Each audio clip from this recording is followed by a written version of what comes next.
Betty Sinyan founded the social enterprise fighting infectious diseases in the Gambia after observing the inadequate health and education facilities there. We actually started as a charitable organization, and then as time went on, because we were having a lot of problems trying to get funding, because if you're a small organization, it's always difficult to get the funding. So we decided to start to add on, to be a social enterprise, so we can do stuff on the side to help the women, to become economically viable. So the first project we did was soap making for women. So they make soap, go off to the market, sell it. We gather the money. The women will get some of the money, and some of it will use to run a smaller project, maybe a health project or a project in the schools. When developing the social enterprise, Betty encountered a number of barriers and obstacles. First of all, being a small social enterprise is a problem in itself, because you have bigger ones that say if a funding comes up, if you apply, there's a better chance for the big organizations than smaller ones like ourselves.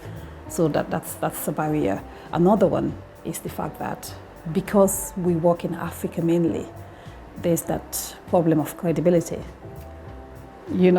so because obviously a lot of the time they cannot go there, and see exactly what you're doing. So you just have to convince them, this is what I do.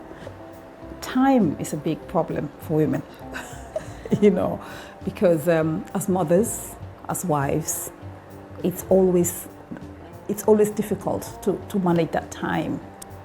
Our level of education, especially as a Black migrant woman, it's always, that's another barrier, like we haven't progressed as much as we want due to family commitments, Betty then talks about skills that are important when developing a social enterprise. We're lacking in our own, developing our own selves. I'd like to work with other African women on that, just knowing that we are worth a lot more. Betty then outlines how she measures the success of the social enterprise. So going back and seeing them, doing so well and, progressing, they're so much happier. The kids are doing so well because the mothers are doing well. So that's really rewarding in itself. Betty also offers advice for women who want to develop or work in a social enterprise. You have to persevere. Like you will come across a lot of blocks on the way, but you cannot give up. Because I think as women, or especially as ethnic minorities, our problem is we fall once and we're like, oh no, I can't do this no more. If you push yourself, it can be done. I did it. So many other women did it. Working together, working in collaboration, I think it's fantastic. Because a lot of the time, if you want to do things on your own, it's always more difficult to achieve stuff. But there's power in collectiveness. If we work together, I think it's about time that as African women, especially, we look at other women and see how we can empower each other instead of working in isolation. An immigrant woman, look for another woman that you can work with.